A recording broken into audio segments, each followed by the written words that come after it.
सोचो तो सही कि जब मैदान हश्र कायम होगा उस वक्त कोई एक शहर के लोग नहीं होंगे, एक कोई गांव का बाशिंदा नहीं होगा, कोई एक बस्ती के रहने वाले लोग नहीं होंगे, एक कबीले के लोग नहीं होंगे, बल्कि उस मैदान हश्र में जो है आदम से लेकर आदम से लेकर सुबह क़यामत तक जितने लोग होंगे सब उस मैदान हश्र में मौजूद होंगे। सबके सामने तुम्हारे नामाए अमाल को खोला जाएगा। उस वक्त कितनी रुसवाई।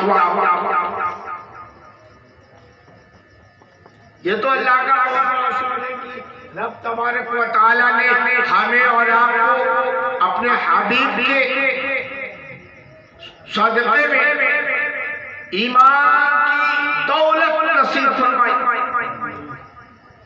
जानते हैं क्यों? सिर्फ इसलिए है कि हमने रसूल को जाना है, रसूल को माना है। हमने खुदा को देखा नहीं है, मगर जिसने हमें कहा है उसने खुदा को देखा है। बड़े के ताजदार पुकार उठे और बड़े क्या तुमसे नेहा हो भला, जब न खुदा ही छुपा तुम पे करो।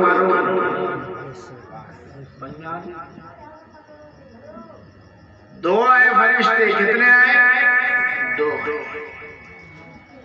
अच्छा, दो हैं, दोनों नेकी और बदी आपके लिख रहे हैं, आपको मालूम है, उसके बावजूद भी आप गलती कर रहे हैं। हो सकता है मैं कुछ और ज्यादा बता दूं तो आप गलती ना करें। क्यों? हो सकता है तो पूरा दिल में इरादा कर लो कि दो से ज्यादा अगर बता दिया तो गलती नहीं करेंगे। सुनो, दो के अलावा भी 8 फरिश्ते और होते हैं जो आपके लिए मुहाफिज होते हैं। एक फरिश्ता तो आपने बताया कि दाहिने कांधे पर होता है जो नेकियां लिखने पर मामूर है। दूसरा फरिश्ता जो बाएं कांधे पर होता है जो बदियां लिखने पर मामूर है। एक फरिश्ता आपके पेशानी के ऊपर होता है। जब मर्द मोमिन अल्लाह की बारगाह में सर्व सुजूद होता है, सजदा रेज़ होता है, अल्लाह की बारगाह में अपनी पेशानी को झुका देता है, तो अल्लाह तबारक व तआला से वही फरिश्ता दुआ करता है, मालिक मौला, इसने तेरी किबरियाई बयान की, इसने तेरी बड़ाई में, इसने तेरी अज़मत पर, इसने तेरी किबरियाई की वजह से अपने सर को जमीन पर रखा है, अपनी पेशानी को जमीन पर रखा है और तस्बीह तहलील तेरी की है। मालिक मौला, तू इसे बख्श दे, तू इसकी मग़फ़िरत फरमा दे, तू इसकी खताओं को माफ कर दे।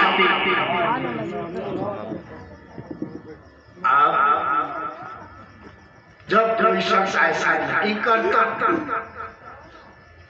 यानी सजदा रेज़ नहीं होता, तो वही फरिश्ता दुआ करने के बजाय वो दुआ करता है। जब वो जैसे वक्त निकल जाएगा वैसे ही वो बददुआ करना शुरू कर देगा। मालिक मौला, तू इसे हिला कर दे, इसके रिज़्क़ में तंगी कर दे, इसके घर से बरकत को ज़ाहिर कर दे, इसके कमाई से बरकत को खत्म कर दे, इलाही आमीन, इसके चेहरे की रौनक को खत्म कर दे। मालिक मौला, इसकी दवानाई को खत्म कर दे, इलाही आमीन, इसकी बीमारी को खत्म कर दे, क्योंकि ये वो मुतकब्बिर शख्स है जिसने तेरी बारगाह में झुकने से रुक गया, इनकार किया, मास आ गया। फरिश्ता वो दोनों काम एक फरिश्ता तुम्हारी जुबान मुंह के अंदर तो क्या कहता है? ऐ मर्द मोमिन, हम तेरी ज़बान पर मुसल्लत है। क्या कहता है? हम तेरी ज़बान पर मुसल्लत है।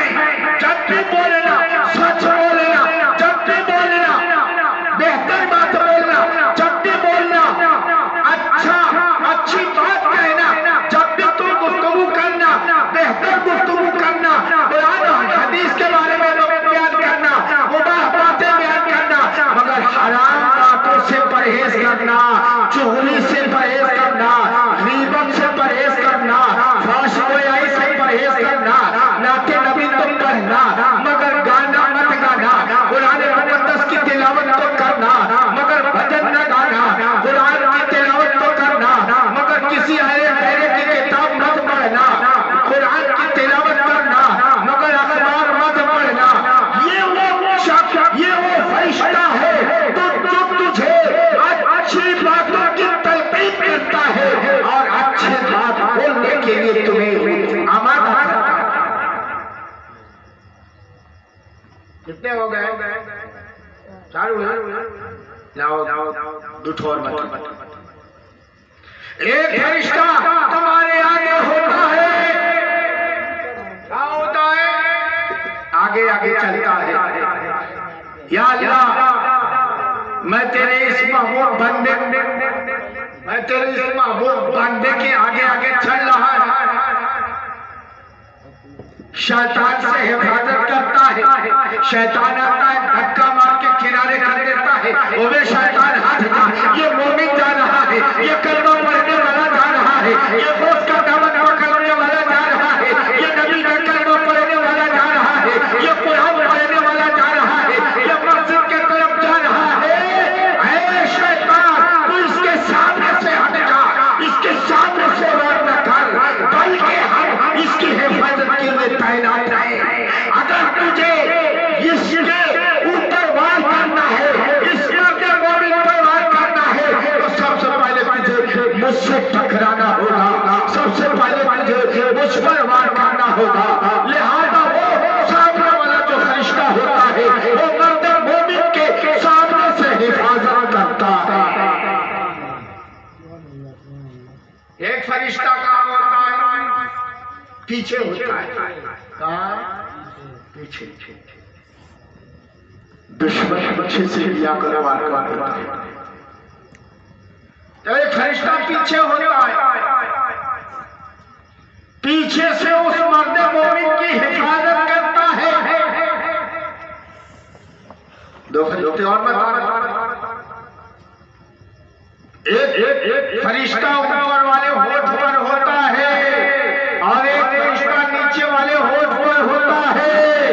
जब कोई मर्दे मोमिन अपने नबी पर दरूद पढ़ता है तो वो फरिश्ते उस दरूद को सोने के थाली में सजाकर बारगाहे रिसालत रसूल के बारगाहे रिसालत में ले जाकर पेश करते हैं और अर्ज करते हैं, या रसूल अल्लाह, ये तेरा बंदा, ये तेरी उम्मती के लोग, ये तेरा उम्मती फला जगह से तुम आपके लिए हदीयतन दरूद पाक का तोहफा भेजा है, या रसूल अल्लाह इसे कबूल फरमा लीजिए।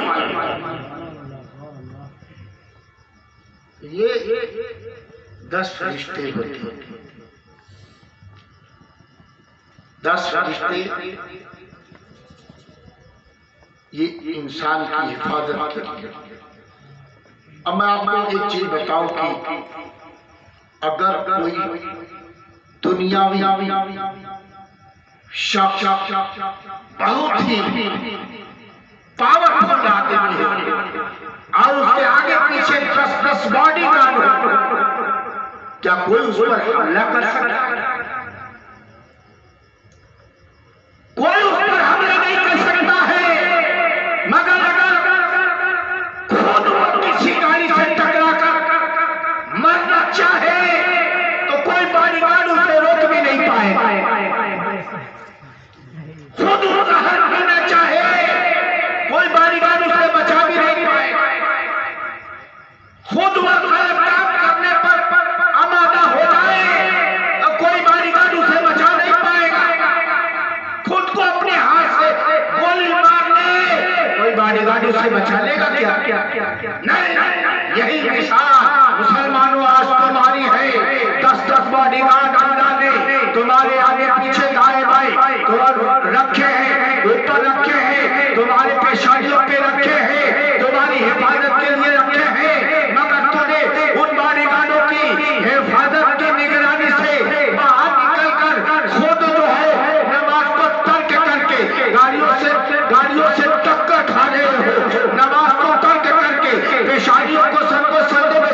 झुकाने के बजाय तुम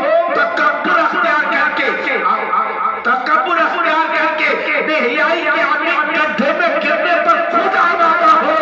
लिहाजा तुम्हें चाहिए कि खुद सुधर जाओ, तब जाकर के ये फरिश्ते तुम्हारे लिए नुसरत और कामयाबी की दलील होंगे।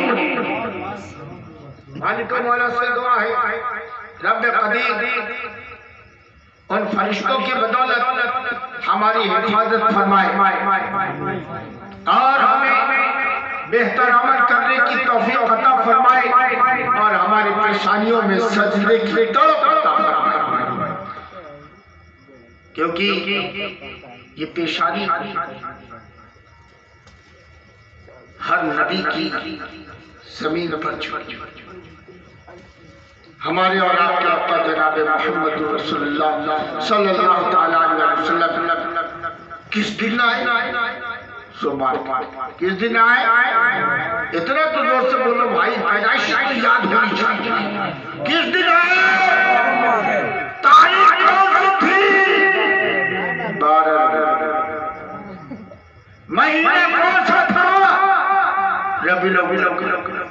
12 तारीख रबीउल अव्वल का महीना, सोमवार का दिन, सुबह की सफेदी नमूदार हो रही थी, रात जारी की जा रही थी, जमीन से आसमान तक चांदनी थी, नूर फैलाई जा रही थी, हूरो गिरमा सब बातें खड़े थे, सब जो है नबी की ताज़ीब और प्रोटोकॉल के लिए खड़े थे कि नबी तशरीफ ला रहे हैं। और ऐसे सुहाने वक्त में आकाए दो जहां सरवरे कौनो बता आमिना के पते मुकद्दस से इस खानदाने गिनती पर तशरीफ लाते हैं।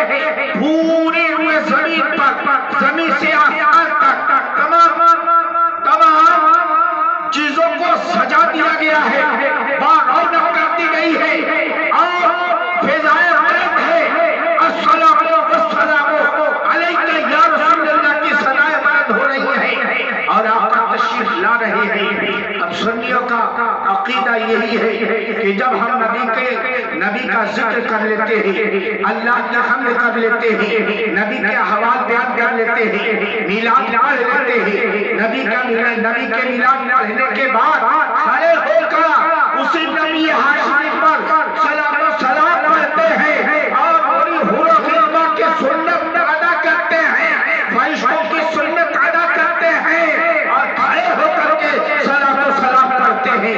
यही वजह है कि किसी शायर ने क्या कहा था, निकल जाओ महफिल से जो बेअदब हो, उठो ताकि